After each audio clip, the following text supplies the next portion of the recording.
Good afternoon, it's the news at 3. I am Catherine Ago. Do you love and care about Rivers State and her peace? Let's build and take her to greater heights. This is a task we must accomplish. You can watch Rstv News live on YouTube and Facebook at Rstv Online. You can subscribe or click on the notification bell for updates on our live feeds. Now, details of the news. Rivers State Administrative Vice Admiral retired Ibok Ete Ekwe Ibas has said his administration is determined to achieve nutrition security through strengthened health systems, sustainable food production, and robust community engagement. He gave the assurance while formally launching the Nutrition 774 initiative in Port Harcourt at the Rivers State Nutrition 774 Town Hall Stakeholders Workshop themed Strengthening Capacity to Drive Action for Nutrition Delivery. Tamuno Baravi Ibudubo takes it from here. Represented by the Secretary to the State Government, Professor Bibi Aloki Wuriga, Vice Admiral Lebas described the initiative as a coordinated and community-driven approach that is aimed at tackling malnutrition across communities. He assured that the effort in the state will be driven by government, communities, and partners under a single framework with clear priorities, reliable data, sustainable financing, and a commitment to reaching every household. This initiative is a bold, coordinated, and community-focused drive to tackle malnutrition at its roots. It unites government, communities, and partners under a single framework with clear priorities, reliable data, sustainable financing, and a commitment to reaching every household. Mrs. Uju Rochas Onka, Senior Special Assistant on Public Health in the Presidency Office of the Vice President, praised Rivers State commitment and described malnutrition as a national emergency that Nutrition 774 is designed to address, with multi-sectoral, government-led initiative to scale up interventions in health, education, agriculture, and social protection. In Nigeria today, 1 in every 3 children under 5 is stunted. Every year, it contributes to nearly half of under 5 deaths. Even here in Rivers State, blessed with fertile lands and rich waters, pockets of malnutrition still persist, robbing our children of their ability to learn, grow, and reach their potential. The Nutrition 774 initiative is anchored on 3 key principles. 1, political will at subnational level, because leadership determines the speed and success of any mission. Mrs. Ima Oyani Roseline Ephraim George, Permanent Secretary, Ministry of Budget and Economic Planning, called on workshop participants to turn knowledge into action. With their banks BVN bearing their photographs, a passport photograph and pension ID card. According to the statement, the verification is scheduled for Thursday, 14th August 2025, with pensioners banking with Access, ACO, and First Banks to come to the conference hall of the Ministry of Justice, State Secretariat Complex, Port Harcourt, while those banking with the FCMB will be verified at the main hall of the Civic Center, Port Harcourt. The statement said pensioners banking with Fidelity, Globals, and GT banks will take their turn on Friday, 15th August 2025, at the conference hall of the Ministry of Justice, State Secretariat Complex, while those banking with Polaris Bank will be screened at the main hall of the Civic Center, Port Harcourt. Saturday, 16th August 2025 will be the turn for pensioners banking with Heritage, Keystone, Mayfresh, Premium, Standard Chartered, Sterling, SunTrust, and Titan Trust banks at the Ministry of Justice Conference Hall, while those with the UBA banking, a bank, will be verified at the main hall of the Civic Center, Port Harcourt. Similarly, those banking with Unity Bank will meet on Monday, 18th August 2025, also at the Ministry of Justice Conference Hall, and pensioners banking with Union Bank will be screened at the main hall of the Civic Center in Port Harcourt. This statement further enjoined all pensioners banking with Zenith Bank, particularly residents of Boni, to meet on Tuesday 19th and Wednesday 20th August at the 3 designated venues of the Ministry of Justice Conference Hall, main pole of the Civic Center, Port Harcourt, and the Boni Local Government Area Council headquarters. Regular training and retraining are necessary exercises for the optimal performance of local government workers. Administrator of Emoha Local Government Council, Comrade Franklin Ajinwo, made the assertion at the 2025 Staff Development and Capacity Building Program put together by the Council. Namdi Odumini tells us more. Comrade Ajinwo explained that the essence of the capacity building program was to improve the efficiency and productivity of workers at the third tier of government. He told the participants not to see the exercise as a jamboree, but take it seriously, as they would no longer remain the same at the end of it. According to him, he understands the importance of training, having passed through the system as a local government employee and union leader, and expressed optimism that subsequent administration will continue with the training of workers. I expect the workers, even after now, whatever thing they learn today is going to build on the future jobs and assignments and responsibilities. If you take it seriously, as I've told them about the ceremony, nobody will tell them to testify. They will be better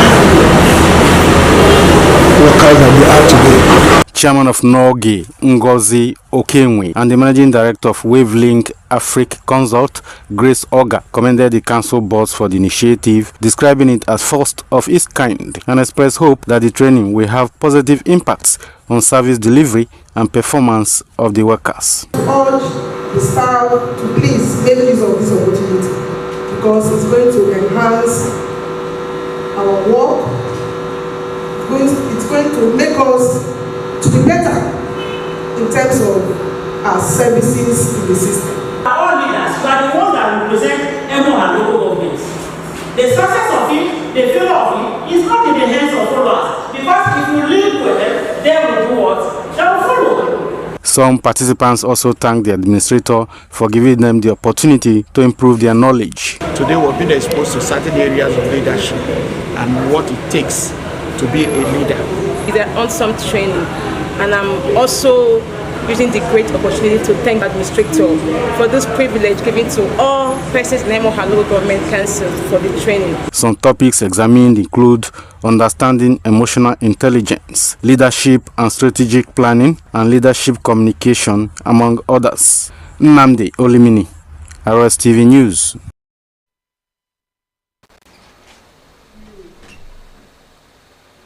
The culture of Egi people in Oba Igbeman Doni local government area of Rivers State has been tagged as one of the best in Nigeria. Foremost entrepreneur and National Productivity Merit Award recipient Sir Mike Kilichi made this session at an album launch ceremony organized by the Pope Obu Music Entertainment at the OBT Civic Center. Ndo Aje reports that the ceremony, which was sponsored by the Oris Shepherds Empowerment Foundation, attracted dignitaries from all walks of life.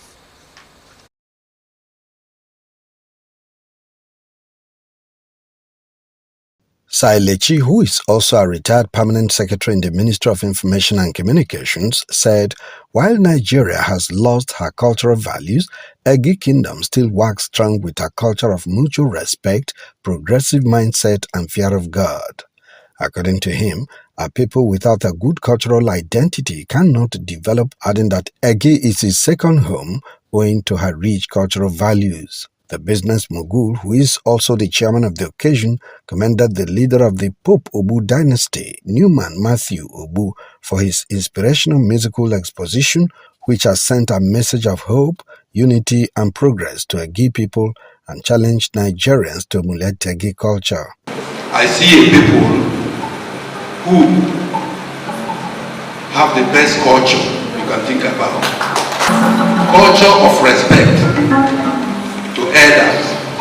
You have decided to take your culture to play. Because what is happening in this world here now, we have lost our culture in Nigeria. The visionary, the Oris Shepherds Empowerment Foundation Chief Oris Onyiri, informed that he was inspired to midwife the hit track of the album Tule Tule Amime, meaning think before you do, because of leadership crisis in Egi due to incessant betrayal of trust among the people.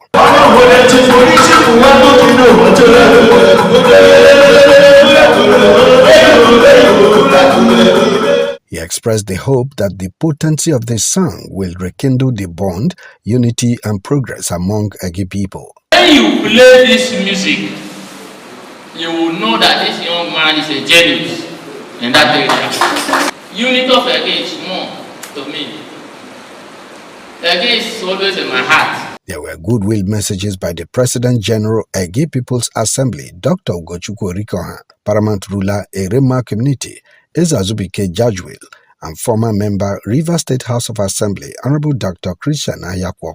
Awards were presented to select sons and daughters of Egi Kingdom for their invaluable contributions to the development of Egi. The songwriter and vocalist, Honorable Newman Matthew Obu, expressed appreciation to the sponsor of the album and pledged his unwavering commitment at using music to promote Egi culture anchored on peace and unity under God. High points of the program are unveiling of the album, Egi Unity sticker, and cutting of Egi Unity cake. The Oris Shepherds Empowerment Foundation is a non-governmental, non-profit organization poised to organize programs aimed at empowering communities and foster unity among the people.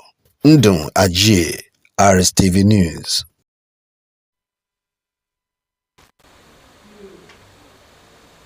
Do you love and care about Rivers State and her peace?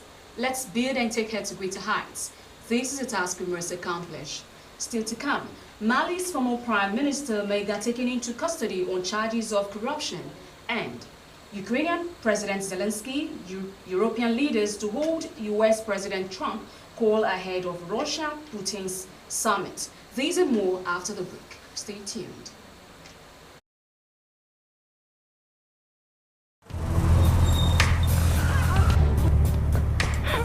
I need the police that can respond to emergencies first. I want the equipment I need to do my job.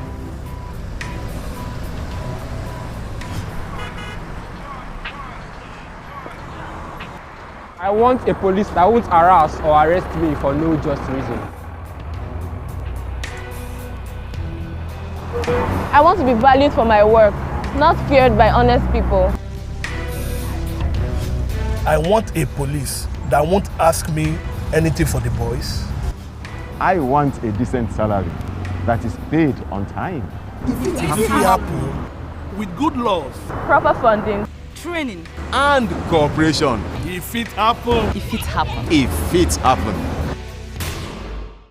This is Rstv World News. We bring you world-class news, accurate, first-hand, entertaining, balanced analysis. Rstv, Channel 22 Port Harcourt.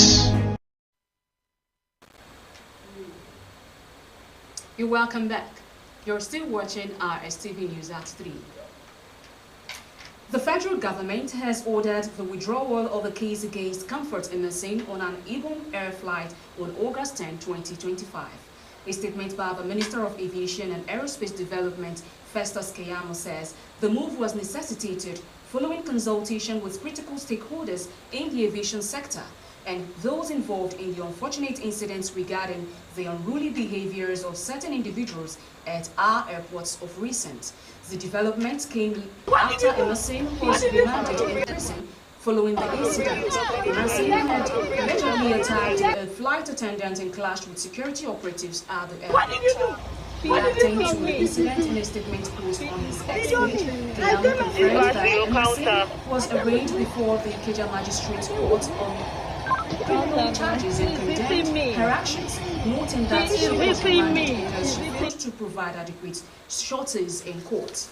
However, the minister also criticized the circulation of the viral incident video, which showed Emerson's top torn and her upper body exposed. He said he ordered action against the Ibom Air officials who leaked the footage.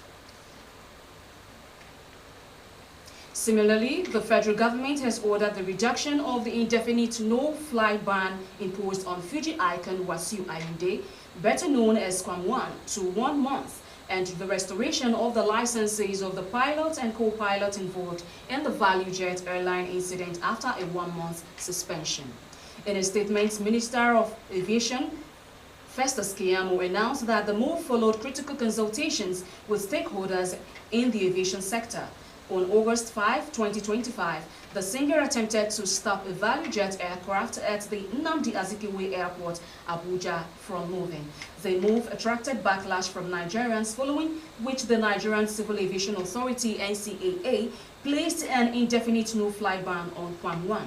Immediately after the incident, the NCAA wrote to the Inspector General of Police, IGP Kayode Igbetoku, and the Attorney General of the Federation, Lateef Fagbemi, seeking a comprehensive criminal investigation and the initiation of appropriate prosecution against the singer.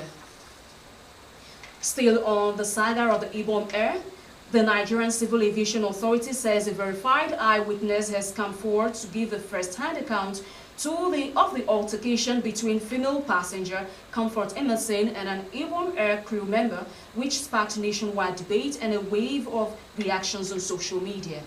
The NCAA's Director of Public Affairs and Consumer Protection, Michael Achimogu, disclosed this in a post on X following his earlier post where he publicly appealed for all the passengers aboard the August 10 Ibom Air Uyo Lagos flight to come forward with verifiable accounts in the interest of justice and fairness.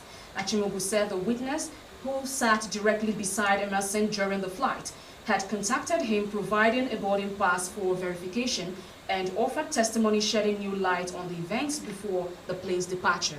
He added that although the witness would release a personal statement later in the day, the NCAA had issued a letter of investigation to Ibom Air and would invite the airline and other eyewitnesses to a meeting. Minister of State for Foreign Affairs, Bianca Ojukwu-Odumegwu, has said the worsening humanitarian situation in Gaza was a central focus for her meeting with Israeli Vice Foreign Minister Sharon Haskell-Hapaz. Both ministers met in Abuja during a Nigerian-Israel round of political consultations. She reaffirmed that Nigeria remains committed to a two-state solution, describing it as a disclosure that has drawn renewed global attention amid the worsening humanitarian crisis in Gaza. The minister added that Nigeria's security priorities were also discussed with a view to expanding partnerships in innovation. According to a joint communiqué, both parties stressed that the importance of enhancing cooperation in intelligence gathering and information sharing, particularly regarding terror financing and the need for advanced security training. Ojukwu-Odumegwu further listed agriculture, water management, ICT, renewable energy, education, port and border management, as well as concluding pending memorandum of understanding on education and audiovisual co-production among the priority focus areas for collaboration. The Economic and Financial Crimes Commission, EFCC, has disclosed that politically exposed persons in the country were back to making anticipatory assets declaration on their forms with the Code of Conduct Bureau as part of fraudulent ways of ripping off the nation. Chairman of the EFCC, Ola Olukoyede, who revealed this in Abuja, explained that public servants did this with the hope of illegally acquiring such property while in office and covering up illegitimate sources of wealth. He spoke at the launch of the virtual tool on the Code of Conduct for Public Offices organized by the Technical Unit on Governance and Anti-Corruption Reforms and the Code of Conduct Bureau. Olukoyede therefore urged the CCB to incorporate new ways into its 14 codes for public servants to end its fraudulent schemes being deployed by unscrupulous, politically exposed individuals in the country. Independent National Electoral Commission (INEC) is worried that 93,868 permanent voter cards have not been collected in the Federal Capital Territory, Abuja. The resident electoral commissioner in the FCT, Malam Aminu Kasamo Idris, said the concern at a stakeholders consultative forum with the media in Abuja. According to him, the meeting became necessary to enable INEC create a platform for interface on current and emerging electoral events in the FCT. Idris also explained that in line with the law, the Commission has announced the resumption of the Continuous Voter Registration CVR exercise to commence on Monday, August 18, 2025, with online pre-registration.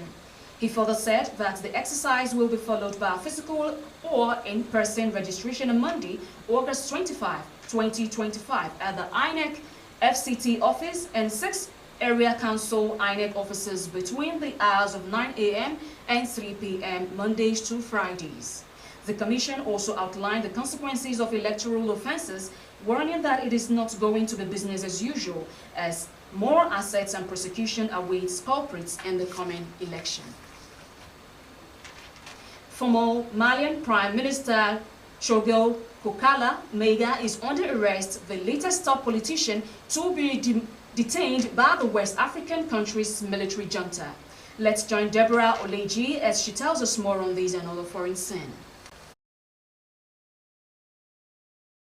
Mega was questioned earlier this month as part of an investigation into allegation of misuse of public property. He was taken into custody, charged with corruption. Mega served as Prime Minister from 2021 until his dismissal in November 2024, just days after he criticized the regime for postponing election. He continued to criticize the junta after leaving office. Another former Prime Minister, Musa Mara, was arrested on August 1 on charges of damaging the state credibility after tweeting his support for jailed critics of the ruling military junta. Mali has been ruled by military leaders since the junta seized power in 2020 and staged another coup the following year. The territory's Hamas-run civil defense agency says Gaza City has come under intense air attack as Israeli forces prepare to launch an operation to take over the city. A spokesman, Hamoud Bassa, said the residential area of Zaytun and Sabra had been hit for 3 days, causing massive destruction to civilians' homes and residents unable to recover the dead and injured. Meanwhile, the UK, EU, Australia, Canada and Japan had issued a statement saying famine is unfolding in front of their eyes and urged actions to reverse starvation. They demanded immediate, permanent and concrete steps to facilitate the entry of aid to Gaza. Israel has denied that there is starvation in Gaza, as it has accused UN agency of not picking up aid at the borders and delivering it. Ukrainian President Volodymyr Zelensky will travel to Berlin for talks with German Chancellor Friedrich Merz, European leaders and top United States officials ahead of a planned summit between US President Donald Trump and Russian President Putin later this week. Both German and Ukrainian governments confirmed the visit, which comes to Kyiv and its European allies' push to ensure their voices are heard in discussion about ending the war. Merz has arranged a series of virtual meetings beginning with European leaders and following by a call with Trump and US Vice President J.D. Vance about an hour later. The day will conclude with a separation discussion among leaders of the so-called Coalition of the Willing, as an assemblage of Western countries aligned with Ukraine. Deborah Oleji, Rstv Foreign News.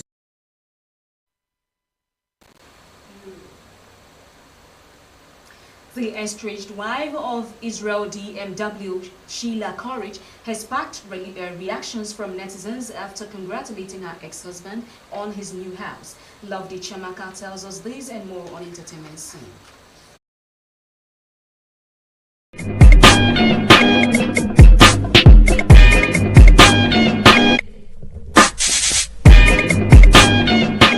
Israel DMW, Davido's logistics manager, recently shared a video on his Instagram page of his 7-month house project in his village in Edo State, prompting congratulatory message from fans and well-wishers. The project, which Israel described as a dream come true, has gained attention online, particularly after his estranged wife, Sheila Courage, reacted to the news. Sheila congratulated gestures drew mixed reaction, with some fans interpreting it as a genuine display of support for her ex-husband's achievements, while others questioned her motivation, accusing her of being driven by material interests. Husband of Nollywood actress BP Akintunde, Omoba Yusuf Ganiyu, has sparked breakup rumors after posting, "The worst prison in the world is a home without peace and respect. Be careful who you marry." The couple have unfollowed each other on Instagram, deleted their photos together, and Yusuf has been absent from BP pregnancy-related posts since their daughter's birth. Model, actress, and disability campaigner Ellie Goldstein has joined the lineup for this year's Strictly Come Dancing, making her the first star with Down syndrome syndrome to take part in a regular series for the dance show. She follows in the footsteps of TV presenter George Webster, who was a contestant on the 2022 Strictly Christmas special. Goldstein was added the lineup for Strictly 23rd series this morning, alongside two more new names: former England Ruby Union captain Chris Robshaw and Drag UK finalist Lavoisier, May 2023. Goldstein became the first model with Down syndrome to feature on the cover of the Vogue and also made history by leading a campaign for Gucci. Earlier this year, the 23-year-old joined the cast of BBC children's period drama Mallory Towers, based on the book by Enid Blyton, playing Nancy. Chamaka Loveday, Rstv Entertainment News.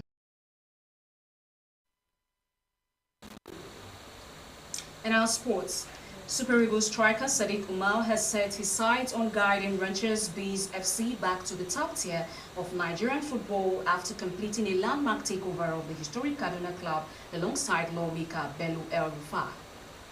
Odibi Tarinabo tells us more. The move marks an important moment for the club, with the 27-year-old pledging to restore their reputation as a breeding ground for elite talent and a symbol of pride for the people of Kaduna. Once a powerhouse in Nigerian football, Rancher Bees is a traditional name, having produced several former internationals and enjoyed a rich legacy in the Kaduna football scene. Speaking on the acquisition, Sadiq Umar expressed his excitement about reviving the club's glory days. Nigeria's quest to claim a second continental men's title in history will begin on today, when the senior men's national team, the Tigers, square up against Madagascar in their opening Group B fixture at the 2025 FIBA Afrobasket tournament in Angola. The coach Mohamed Abdul Rahman led side, who are making a 20th appearance in the history of the FIBA Afrobasket Championship since the tournament made its debut in 1962, will take on less fancied Malagasy outfits at the Palhivo Museus de Luanda in Angola, looking to begin their campaign on a strong note as they bid to win only a second African title and a first in 10 years. This clash marks the first meeting between both countries in 14 years, having last faced each other during the preliminary round of the 2011 FIBA Africa Championship for Men, when Nigeria eased to a comprehensive 112-81 victory.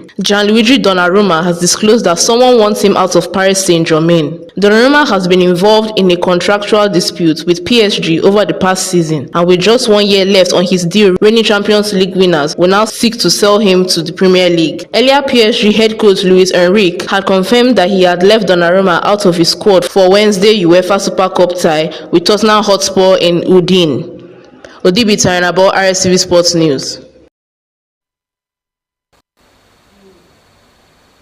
Do you love and care about River State and her peace? Let's build and take her to greater heights. This is a task we must accomplish. That's the news at 3. I am Catherine Ago. Have a lovely day and thanks for watching.